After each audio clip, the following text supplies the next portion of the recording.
Bah! Alright everybody, this is Julian from RawPhysique again. Today I wanted to talk about frequency and volume of training. Now, if you Googled or tried YouTubing frequency and volume of training, you are going to get a bunch of different answers. Part of the reason why frequency of training is so vague is partly due to what you're actually trying to accomplish, and how many reps and how many days a week you work out kind of stems from there. So let's start with once or twice a week training. So if you take the newest studies, and not all of them are new, but your recovery time is about 48 hours after your workout. After you bust your ass in the gym on like Monday, then on Wednesday or Thursday, your protein synthesis will peak. So what that basically means is you are recovered at that point, or at least your muscles have. We're not talking about tendons or your nervous system or anything like that. We're just talking about muscles at the moment. So if it peaks around that and your muscles are done growing after that 48 hours and you wait a whole week till next Monday in order to work out again, then technically you are losing time that you could be working out that muscle again and getting it to grow even more. So if you look at it strictly like that, if you take 1 month of working out once a week, that's just 4 workouts. And if you work out that muscle group twice a week, that's 8 workouts in a single month period. So your muscles should technically grow twice as fast. A lot of newer training programs and trainers actually started switching over to this method opposed to the once a week method of working out. And it also comes down to the volume of your training. If you're doing it twice a week and you're hitting chest on Monday and you're hitting chest on Thursday, if you do an extremely high volume workout, pushing out a lot of reps, a lot of weight, and spending a lot of time in the gym destroying your chest, then come Thursday you will have more of a poor workout. It won't be as intense as the Monday workout. So generally, if you're doing like a once a week workout, you hammer the hell out of your muscle for that one day, and then next week you hammer the hell out of your muscle again.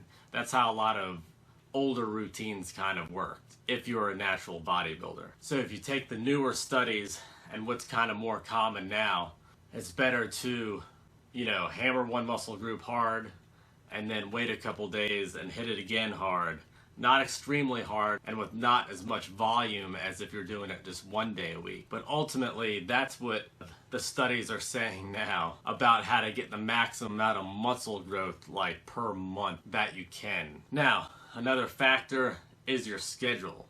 So if you only had like 3 days a week to work out and you were lacking in some specific muscle group, like if you wanted your chest and your shoulders to be more defined and more developed than, let's say, your back, if you had to choose, and you thought it was more important to develop your chest, then you would hit your, let's say, your chest on Monday, like chest and shoulders Monday, back and biceps Wednesday, chest and shoulders again on Friday. That way you would be getting more development in that muscle group with the limited amount of days that you could actually work out.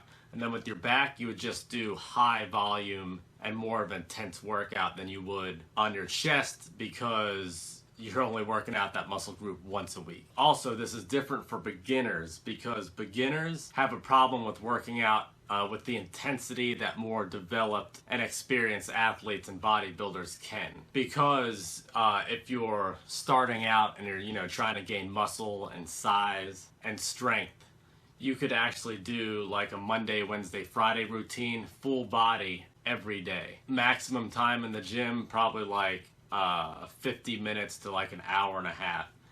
Hitting your major muscle groups. When you're a beginner like that, you pack on a lot of muscle fast. So you want to be hitting all your muscle groups probably like 3 times a week. And that's okay because the frequency and volume is going to be lower than if you've been doing it for a couple of years. When you start to plateau out and you're a beginner and you've been doing like a Monday, Wednesday, Friday. That's just a suggestion, but like full body, take a couple days off, another full body, a couple days off, and another full body routine. Then it would be time to switch up your routine a little bit and start incorporating workouts like the single body part 2 times a week. That way you could hit higher frequency and more volume. And then you got that 48-hour period to hit that muscle group hard again. Because once the muscle is developed, you could hit it harder and you could push it harder. When you're first starting out, it is difficult. You really can't do that. So for beginners, best thing you can do to pack on the most muscle and get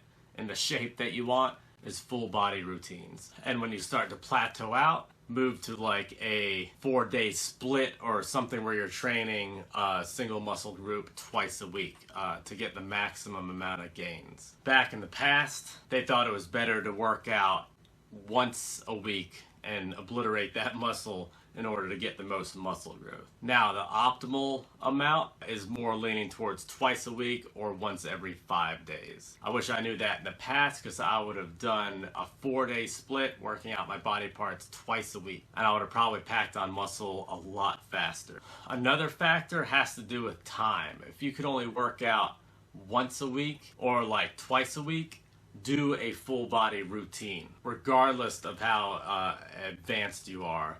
Doing a full body routine, you will keep more muscle and make muscle gains, opposed to trying to work out a different muscle only once a week. So if you don't have time and you can sneak into the gym, full body routine, regardless of how advanced you are. Now, if you could sneak out to the gym like 4 days a week and you're like past your beginner gains, past that stage of exercise where you start to plateau out, then it would be time to do 2 times a week per body part. So chest twice a week, back twice a week, arms, shoulders, legs, everything twice a week. But I wouldn't start out with that. I would start out with the full body routine 3 times a week if you can. Once you start to plateau out with that full body routine, like your reps start kind of staying the same, you're not making gains every couple weeks, then move to the 2-day-a-week routine.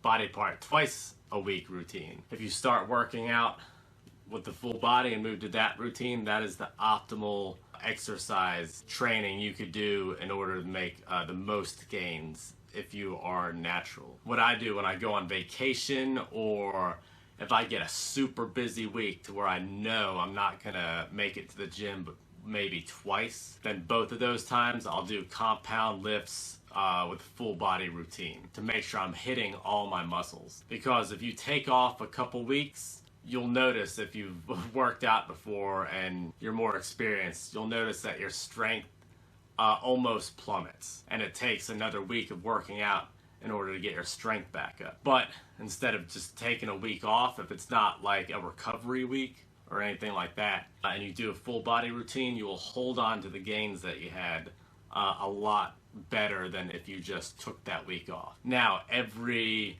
couple months or so, it is good to take a week off or do just light exercising. I'm not talking about, breaking a sweat or trying to hit a 1-arm record or anything like that. I'm talking do some 10-pound curls, just fucking go around in there and fuck around. Don't actually work out hard, because if you're trying to make sure your nervous system and everything is recovered, which you should do at least, depending on your genetics, at least once every 2 months, then you should be trying to do a full body routine to hold on to those gains if it wasn't planned. I hope that helped explain a little bit on routine, how many days per week you should be working out. I may do a more detailed video like this in the future, but right now I just want to get this out there. It's easy to look up compound lifts and full body routines and simple beginner workouts. This is just trying to tell you how many days a week you should be working out, dependent on how far along you are in an exercise routine and how advanced you are of a lifter. Alright, if you have any questions or comments, leave them down below. I'll add my compound lifts video to the end of this video so you guys can check that out. If you want to see more videos like this, please subscribe over here. If you like the video, like the video. Also, my compound lifts video right here and another video of my choosing. But alright, that's it. If you guys have any questions, hit me up. You know where to reach me. And peace.